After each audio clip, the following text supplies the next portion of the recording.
Hello, and welcome to round 2 of the Parenting Roundabout podcast. I'm Catherine Aleko, and I'm here with Terri Morrow. Say hi, Terri. Hello. Usually on this podcast, we talk about parenting issues, but once a week, Terri and I like to get together to discuss TV, movies, books, and other entertainment topics, because it's nice to talk about something other than parenting for a change. Mm-hmm. So this week, we are going to discuss the 6th episode of The West Wing Season 4, which is called Game On, and 2 Thanksgiving sitcom episodes for our challenge round. But first, Dancing with the Stars. It was the finals this week, so that's why we're coming to you on Wednesday, because we had 2 nights, and we have a winner. We had 2 nights. We had 4 hours. I mean, come on. Yeah. I know we say this every time, but like, guys, it's not necessary. The second night in particular was a whole lot of faffing about. Tons. Yes. Plus, which is Christmas now? Yeah, apparently. It's Christmas nothing at makes the Grove. Nothing makes me think Christmas like an outdoor concert in Los Angeles. Right, full of people wearing very little clothing. That's true. That's true, I suppose. They couldn't have done that reindeer number if it was chilly out, but still. Yeah. If it was next week, okay. But this week, why did it have to be a Christmas concert? I guess it always is, but why oh why? Yeah. I do not know. It seemed kind of silly. Mm-hmm. But, and just sort of frantic and like they were throwing everything out there. I can't remember. They've done it this way in the Grove for a few seasons now, and I can't remember if it's been like this, but it's like some returning people got like a spotlighted dance, and some were just sort of there dancing without being announced. Right. And that's kind of, what the heck? I know. That doesn't seem right. And did you notice how when they announced the winner, somehow Barbara Corcoran was like right in the shot, jumping up and down? I did not notice that. You were gone from week 1. Like, get out of the way. Yes, and I love how her number that she was featured in there spotlighted the strategy that she used that failed so miserably. Right. Cougar did not work for you the first time. And while perhaps we appreciate the opportunity to see the male dancers with no shirts and reindeer horns, still, it's not becoming. But I don't know. But yeah, I mean, I spotted a number of them doing dance numbers, the returning celebs, but no mention made of it. You had to just say, is Artem dancing? Is that Nikki? Yeah, that's and Nikki. Then sometimes they would say at the end that it was. Yeah. But I don't know. And it's also the night of the people who you go, oh yeah, I forgot that person was on. There was a group picture, I think, on Facebook, and I was looking at the group pictures and I was saying, I can't remember who Gleb's partner was. And she was in there in the picture with her. I just didn't recognize her. So it's like, oh yeah, Sasha, that's sure. Right. Forgot all about her. Sorry. Yeah, I did completely. And Debbie, golly, she was lip syncing pretty badly, I think, there tonight. Oh. Nick seemed like he might be actually singing. A little rusty. Yeah, he did, and I liked that. It was not a Christmas song, was it? No, it was just a Let's Celebrate the Finalists song. And therefore, I liked it a lot. Because we wanted to celebrate them. Yes, that could have been an hour-long show and still had filler. And do they always, I mean, they probably do, and I just haven't been watching it long enough, but when the finalists redo a dance from earlier in the season and they get judged on it, they get scored, like, come on, we've already done that. This. Doesn't seem right. Honestly, it's interesting you mentioned that, because I don't remember, because I was just thinking we were watching it, and then I was surprised when they had judging. So I can't remember if we had in the past or not. I don't know what the point of that. It should just be a joyous remembrance of a dance that they liked. Gonna be. And then they actually got points for it. I mean, I think they all possibly all got 10s for the whole thing, so it just was a wash anyway, but yeah. I was surprised they didn't all get 10s for the fusion also. That seems to be the spirit of finale night, but they had to dock Frankie a little bit, so. Oh well, still Frankie. So much fun. Frankie, I think he got a good return on his investment from this show. He reminded people who he is. He was very charming. A lot of people fell in love with him again. He's going on tour. So, and he discovered I thought that was very dancing. nice. Both of them are. He does. All about it now. So I'm very happy for him. I think he has a new, I think that he did very, very well for himself. And for that matter, so did Drew. I think the two of them should be proud of themselves. And, Lindsay, I just never still, even to the end, really warmed up to her that much. She always just kind of looked ragdolly in a lot of her dances. And so I was nervous because it seemed to me that things were getting set up for her possibly an to upset, win. Just some of the camera angles. Some of the camera angles that they use. I mean, I think at the beginning we saw her and Mark waving, and then we saw Frankie and Whitney, and I don't think we saw Jordan at all. And I'm like, are they trying to tell me something? And then, this was like my most memorable year, part 3. Yeah. Why were we getting the sob stories again in their packages? And it's like, I don't want to hear Jordan say his sob story again, but if he does anything else, doesn't he just look like the shallowest person on the planet? Frankie's tearing up at how he's gotten this new lease on life, and Lindsay is talking about her struggles and, anorexia and things, and Jordan's like, I couldn't get an audition. So, it just seemed to me like, are they setting it up to make him look bad? But if they weren't, it didn't work. Yay, so, Jordan. Perhaps he's a ringer, but this show has seen a long string of extremely talented young people come through and be shockingly eliminated or be runners up, and somebody had to eventually win, and he seemed like the most humble and likable and one. he really was good for him. Extraordinary. I mean, he was just... He it really was just so fun to watch. Yes. I mean, I kind of didn't want to, I wanted to be like, well, he maybe doesn't deserve it as much because he's sort of a ringer or that, that whole thing. But I just couldn't follow through with that because he's just so good. No. He really was. He was so much fun to watch. And also, I really feel like Lindsay deserves it for this season and for the previous 3, at least. That she took Alec and got him to 4th place, and she took David Ross and got him to 2nd place. I mean, certainly Cubs fans got David Ross to 2nd place, but she didn't. She had to work hard. She held up her end of the bargain. Yeah, so she's worked really hard with not so great contestants, and so she deserves it for this. Yeah. I'm very, very happy about the results. And would have maybe liked Frankie in 2nd place, but 3rd place is a completely great and honorable place for him. Right? And he seemed really happy. I was watching the 3 where they had the 3 of them up there on the stage, and Jordan and Lindsay both looked kind of nervous. And Frankie was just beaming. It's like, he got that far. Whatever happens, maybe he knew at that point what he was going to get. It was a good season. Yeah. And a lot of stuff I enjoyed. And we're completely skipping over Monday night. But did you have any thoughts on the redos and the freestyles? I have to say, whatever else there is to say about the freestyles, there was no barefoot contemporary, and I was very happy. I saw a lot of people complaining about why were the troupe in all the dances. It should just be 2 people with their journey, and I'm like, no, 2 people with their journey is barefoot contemporary. I don't want to see it. So, yay. Yeah, they were fun. They were a lot of fun. Well, I mean, the Frankie one was serious, and they made a big deal about how it was such a risk. But, I thought it was good. But it was fun just in terms of seeing him put it out there and do something. Right. I think actually possibly, I mean, Jordan's freestyle was wonderful. I watched it again because I heard people complaining that he got lost in it. No, he did not. That was a great freestyle. Yeah. But I really, really liked Drew's because you know what? That was just a big old fat goofy number. Yeah, it was just a big old let's put on a show moment. He seemed to be enjoying himself, and Emma did, and all the pros did. And it just seemed like, you know what? Good for you. It's like, go out there and have a good time, and show off a little bit.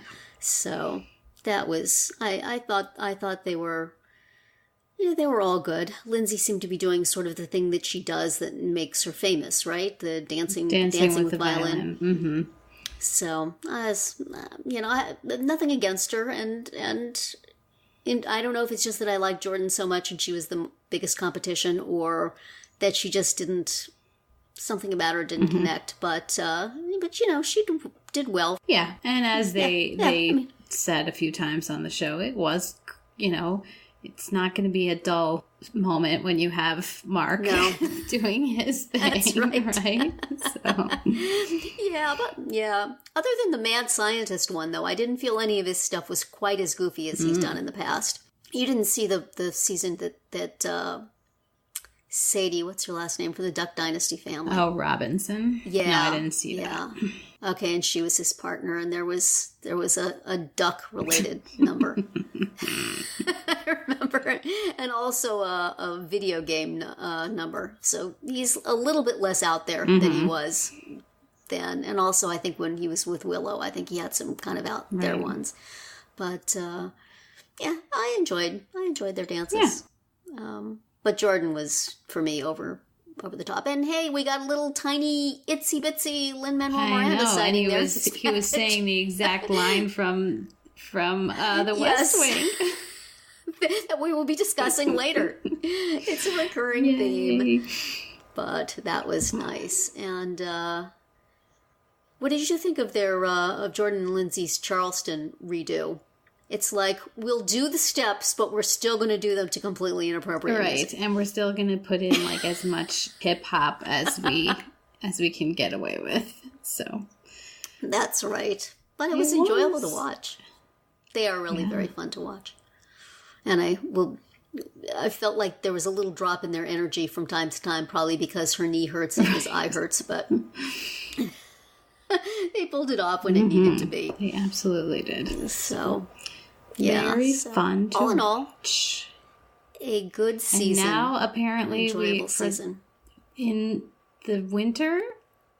I don't know when it's going to be. Yeah, in the spring, I think, isn't it? I think it's instead of their full spring season, they're just going to have a short 4-week season, all athlete season. Which, whatever you say.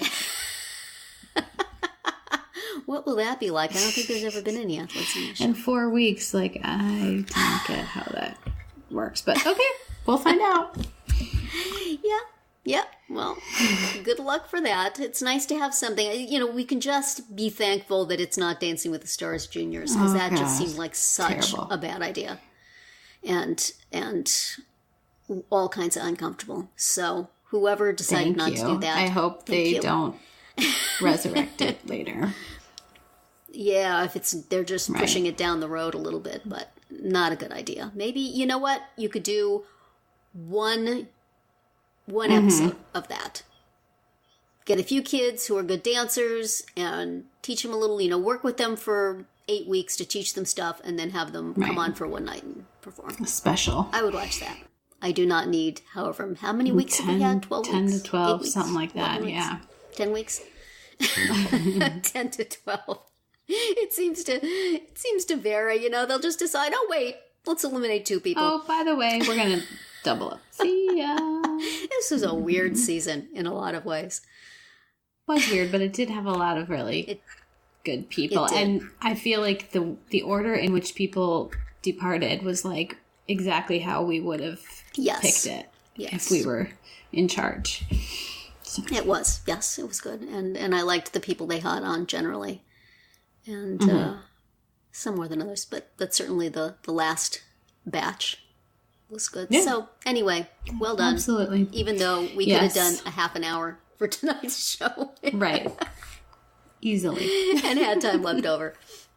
That's right. Who really gets shafted in this. And I mean, they had time, I think. The third place people got a round of applause and Tom talking to them for a minute. The second place people get nothing. I know. If you're second place, you get streamers dumped on your head from the other people. I know. It is really kind of a shame, like, how that happens. Then the winner is Jordan. Roll credits. Like, that's it. I mean, I guess they get their time maybe tomorrow morning or something on the... Lindsay and Mark slowly fade into the background. I guess that's the third place person's consolation prize, is that they at least get a moment. Yeah, they get to be like celebrated. 10 seconds, and then, the other people get 0. So. Yeah, oh well. Tomorrow, they're on That's a plane. Right. Or today, as you hear this. So, another season of dancing. And now on to something we will still continue watching. That's right. For seasons and seasons to come. We have a very, very, very, very long time on that one. So, The West Wing, this was the episode we've been anticipating for quite some time. Yeah. The one I've been going, is it time for Game On yet? How many episodes till Game On? When? Was it as wonderful as I promised? I really enjoyed it. So much fun. It was great. And, we had been anticipating it in part because this is where we finally meet Joshua Malina's character. But even without that, it was such a great episode. It was very fun on many different levels. But I really enjoy these opening episodes with him as this campaign manager for a guy who died. And the West Wing Weekly episode was really fun too, because it was all about we have guest star Joshua Malina here to talk about his debut on the series. Yes. I enjoyed all of that very much. And Joshua insisting frequently, it's not going to be like this every week. just so you know, it's not going to be like this. This one it needed to be. I had heard some of the backstory before. I had heard the story about him having bought a house and then had his show canceled, and in desperation writing to Aaron Sorkin, how about somebody much less famous and good looking who will work for cheaper. Worked out pretty well for him. He did. Such a nice debut this episode. And just like inexplicably working in the mattress store, where that's where your campaign is. The campaign is like busier and crazier than ever, even though the guy's dead. Yes. You get Danica McKellar as I cannot believe, like, her name is supposed to be Elsie Snuffin, and then they explained in the West Wing Weekly podcast that there was a different actress from Sports Night, whose not stage name but birth name was Elsie Sniffin. Like, you have got to be kidding me, but okay. I can see why Aaron Sorkin would seize upon that. I gotta use that. Although there will be a weird bit of retconning next episode, which they did mention on the West Wing Weekly. So they will, I'm sure, talk about it then. But anyway, yes, she was fun. They had the little girls making the posters. And you just got such a good sense of who Will Bailey is, and that he is not Jeremy Goodwin. He is somebody completely different. Right. And very confident, and dealt nicely with Sam, I think, with Sam coming to shut him down, and he's just not having it. Right, and finally calls Sam on it in the bar, you weren't exactly the situation. So, and I liked the way Sam then rose to that, and made a magnanimous gesture that sets into motion things that we've known were coming. Right. But do you think that, in the world of the character, was that a spur of the moment thing? Or, was he thinking about doing that even? I think it was a spur of the moment thing because he was really, really confident that there was no possible way this guy was going to win. Okay. I think he felt that he could make a generous gesture. You'll hear more about his thoughts on this in the episodes to come. The next episode in particular, which is a really excruciating day for Sam Seymour. We'll just leave it at that. But I thought it was nice, and I thought Will was right that these are things that Sam would want to speak out about but can't, and he should respect the fact that this is the way those issues get raised. Sort of like Stackhouse was saying, too, that, So, I think out of respect for Will's perseverance and rightness and speech writing skills, which, as they mentioned on the West Wing Weekly podcast, was sort of like an extra dollop of icing on top of a very well iced cake, but necessary for where we know the plot is going. Right. By the fact that we know that he's around for a while. So, without spoiling anything, I don't think it's too much of a leap. That it would be very helpful if Will had speech writing skills. Yes, but it was. I really, really enjoyed watching it again. Watched that scene in the mattress store a couple of times, just because he's really nice introduction, and all the scenes between the two of them I think are really good. Between Sam and Will. The one at the beach and then the one in the bar. Yeah, and then on top of that you get the debate, and it's not Uncle Fluffy. Yes, that opening scene where they prank Toby is so wonderful. Yeah. Did you know where that was going before I got there? Nope. I never figure that stuff out. No. Like, oh my gosh, the debate is going to be awful. It's going to be terrible. Like, when he starts flubbing that answer, I'm like, oh no, this is terrible. President Bartlet, come back. But he's back, baby. I mean, I did think it was kind of, well, I mean, they had to feed him a realistic question, but it was kind of icky that the one that he botched on purpose was the one about what would you do if someone killed your daughter. Like, ouch. So, but whatever. Still fun to watch Toby completely lose his mind. And then afterwards he knows the Bartlet is ready. Right. There was another Toby scene I really loved. The one after CJ's press conference where she's out in the hall and he tells her that there's a Democrat going to be spinning for Richie, and she gets all upset, and then he says, I have someone, and she comes back and they have that little thing. Is he crazy? No, a little bit.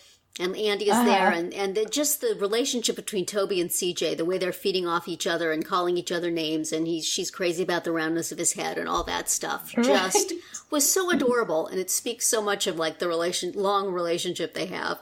Yes, and that I liked that scene a lot. That was really fun, and the repeated thing about Albie Duncan, no, a little bit. That was fun. I may use that construction from time to time, actually. Yeah. I may have borrowed that. Well, and it's the same as when Toby in debate camp asked Andy a string of questions, including, will you marry, something about when are we going to get married again? Yeah, and it was like, yes, no, under no circumstances, yes, no. That was fun. So, same idea. But yes, lots and lots of fun. And then the debate scene was the whole thing with her cutting off his tie. I love that. Yeah. That was the running thing of the tie with like when Charlie pulls Donna into this little room on the plane and is explaining things, and Donna's like, I think you may be overthinking the tie. She's worked with these people long enough. She's got to know that they're going to overthink the tie. Right. And I just love that Charlie, is so superstitious. Remember the whole thing with the guy who had to get his picture taken, and they had to move it to a different day, and he's not gonna let anything mess things up for his guy. He knows Bartlet is a little superstitious, and rather than being sort of like, well, this is silly, but I have to do this anyway, he is completely in with it. Oh, he's like all in. Yeah. You heard me say it was his lucky tie, right? That was great. So and then Abby also understanding all of this well enough to know. Right. She's got to do something dramatic. That is so fun. And of course, now they're all vindicated that it worked. Yes, absolutely. Absolutely. That when they're like going around the corner trying to put the tie on him, and I don't know if that was like a brilliant bit of physical comedy by Allison Janney, or she just fell into doing it. She did just by accident. But it is so great. Yeah. It's like just give such a sense of them just moving frantically. Right. I love that. And someone says, that tie was never camera tested. Okay, we'll do some now. That was so fun. So good. Loved that all. And of course, the debate itself was great wish fulfillment for a lot of people. And yet, at the same time, not to be a Grinch, I'm not sure if in real life it would have worked out the way they think. Yeah. And, Richie saying at the end, it's over. Number one, it's pretty full of yourself to think that means he's saying that you've won. Maybe he's saying, well, I got you, like, and you're done. Go get him next time.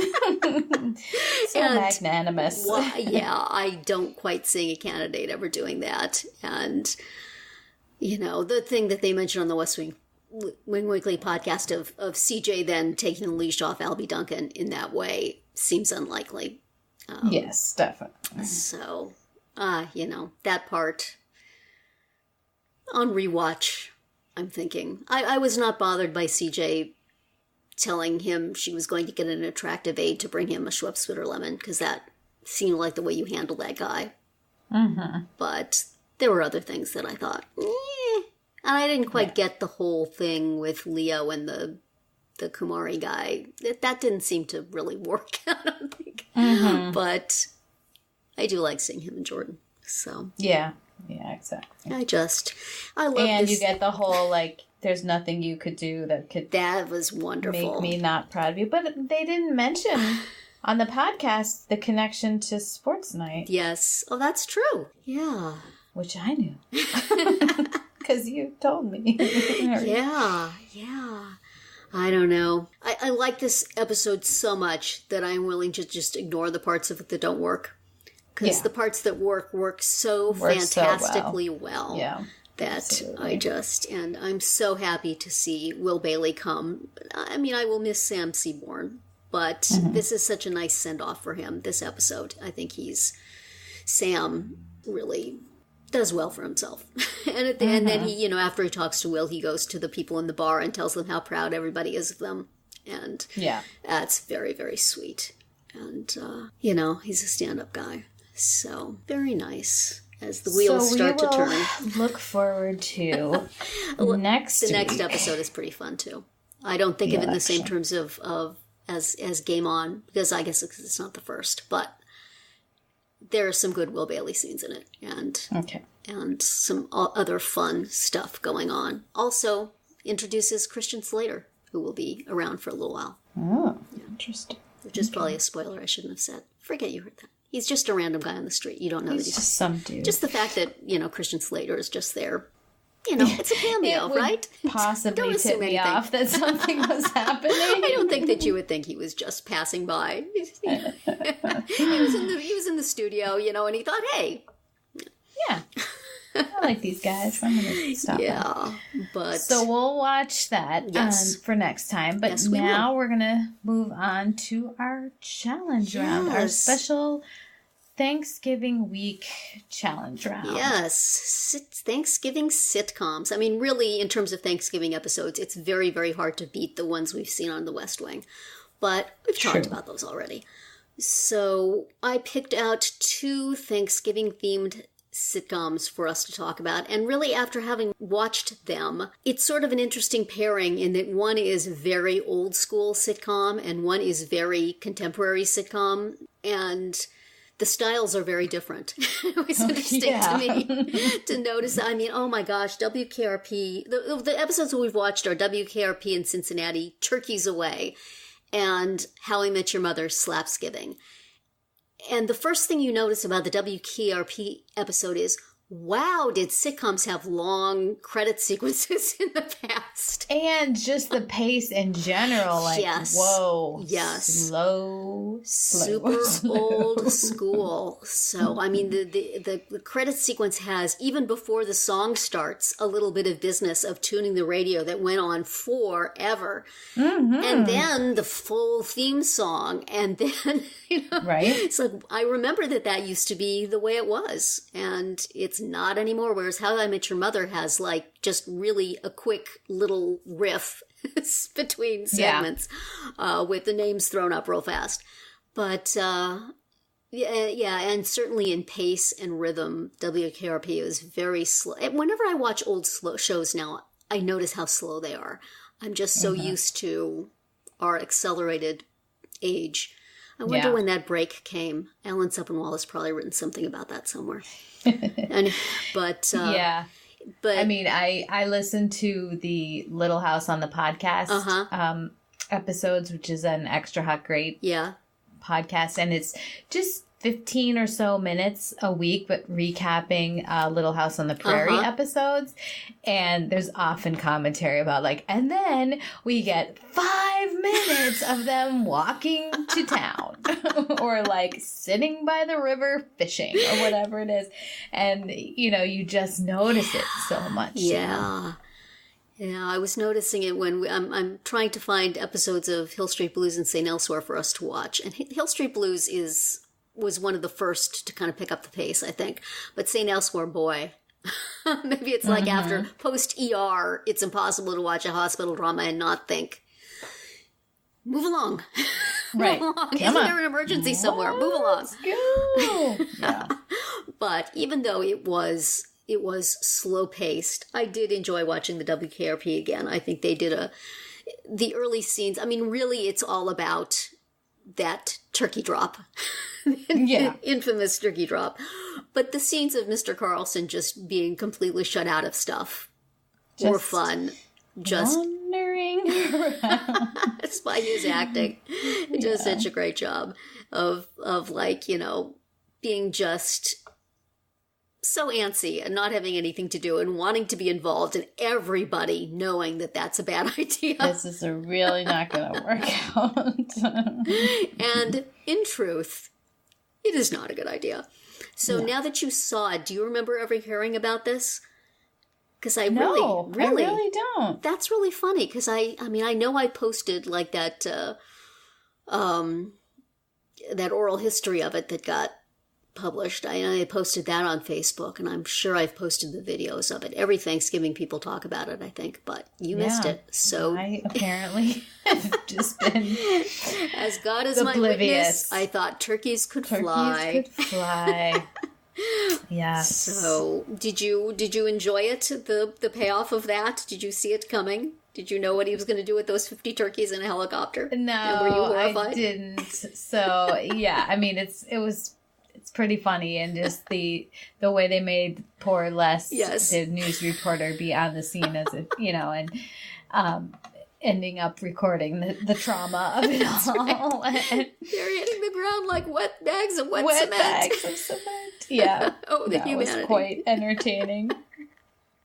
But I think overall I preferred How I Met Your Mother. Yes. So I must be, you know, a Generation X person or something. That was a very fun episode. I watched it. I really liked it any number of times since I first sought it out and checked it out.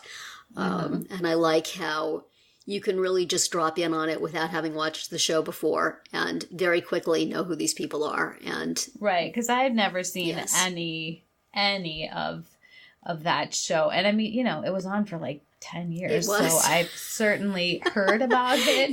And heard people talk about it, but it's just not anything I've ever watched. But after watching this one, I had, upon searching for that one, realized there's 2 more Slapsgivings, you know, future Thanksgiving episodes, and it did make me kind of want to go watch those. Yeah, well, you totally can drop in.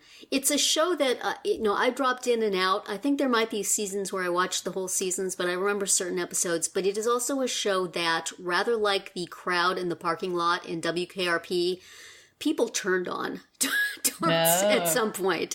People loved it and championed it, and then the creative team made a few decisions that people didn't like, and it got to be something that people liked criticizing quite heavily. So I was never that into it that I really cared one way or the other. So the episodes that I've dropped in, I've really, really enjoyed, so I think of it positively. I'm a sucker for anything about a group of friends doing stuff together. I always wanted that sort of gang. And, you know, one time I did go off and have Thanksgiving with friends, and it was great. So this made me think of that. And, you know, any show that has Although I never really watched Friends, but I think and Friends famously has some great Thanksgiving episodes too. I don't know how I missed that. What year did that show start? Oh gosh, Friends. I'd have to look it up. Like early 90s, I think. Yeah, see, I'm thinking there was like the 1990 season. That was the year 1994 was the year we went to adopt our kids. And we went in November. So any TV shows that had started, I was then gone a month. And when I came back, I had children. So I lost a lot of shows. Children, plural. Yes. Just make that clear. Right. Oh, I lost a lot of shows. I think I did manage to catch up with my so-called life at some point, but there were other shows that I just never could, having missed a little time and then not having a little time to watch anything other than children's shows after that. Right. I never got back on board. So that might have been what happened with Friends. But I really enjoy things like this, like friends having fun. And I enjoy the narration on this that kind of fills you in on stuff. I loved the gimmick of having Robin's boyfriend, Bob, played by Orson Bean. That was all the way through. He's 41. Yes, if that's how they envision 41. That sets me back a little bit, but I totally I totally feel like that around young people. So that was fun. Yeah, it was really enjoyable. Yes. Just the relationship between them all and the and the specificity of something like the slap bet and having a slap bet commissioner. And it's one of those things that you could totally see happening among a group of people. And little in-joke. And the whole thing about the saluting whenever somebody says general or major or colonel. That's very fun, and also seems like the sort of thing that Friends would pick up. And it's just fun to dip in. And it has a payoff at the end. Yes, absolutely. I loved the way that paid off. Right. So it was a very nicely written and packaged and delivered piece of entertainment that anybody could watch, whether they'd seen it or not, and enjoy it. Right. So that's I perfect enjoyed it. So thank episode. you.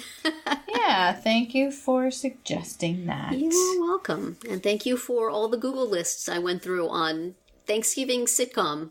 I don't know which one finally delivered that up, but I was like, I'll watch that. That was good. It was on Netflix when I watched it. And then in between my watching it and you watching it, it went off Netflix. It disappeared. Ooh, Netflix. I know. That is not right. Guys. What the heck?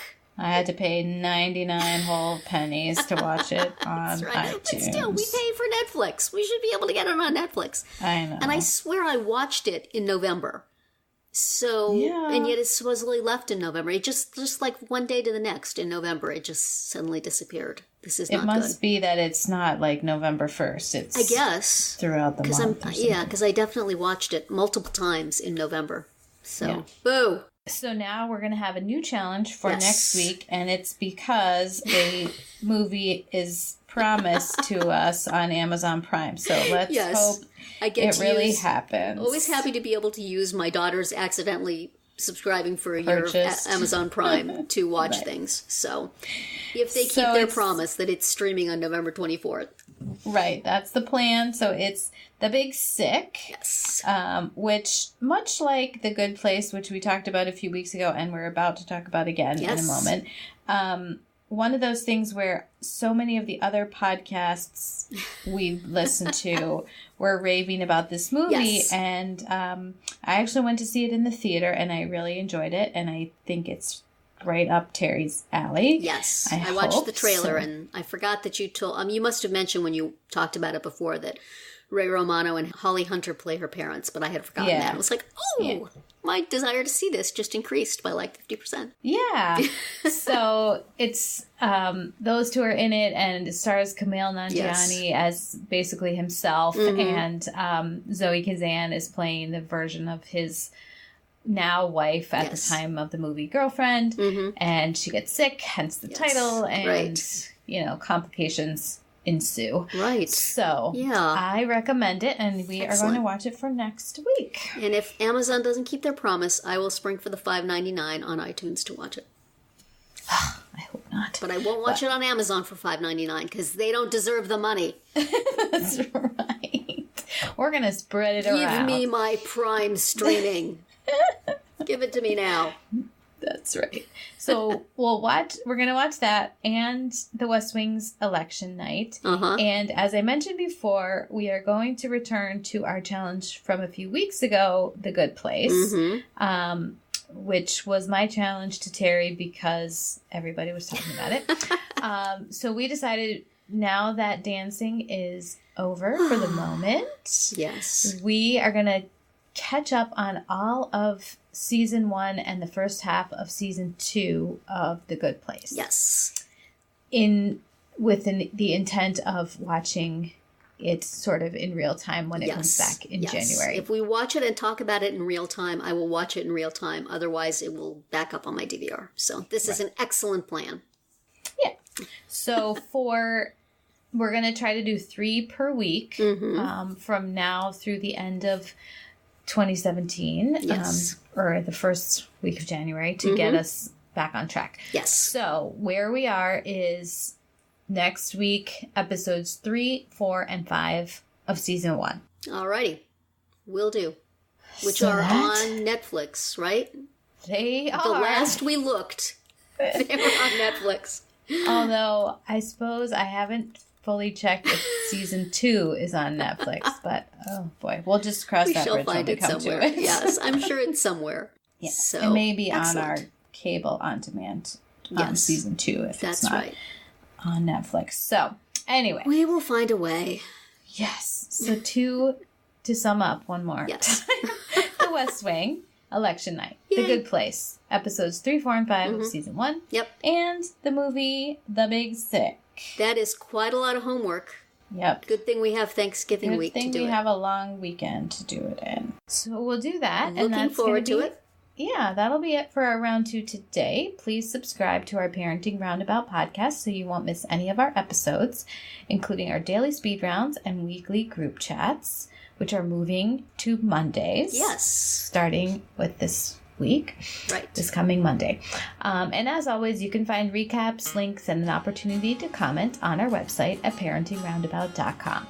Bye, Terri. Bye-bye. Bye, everyone.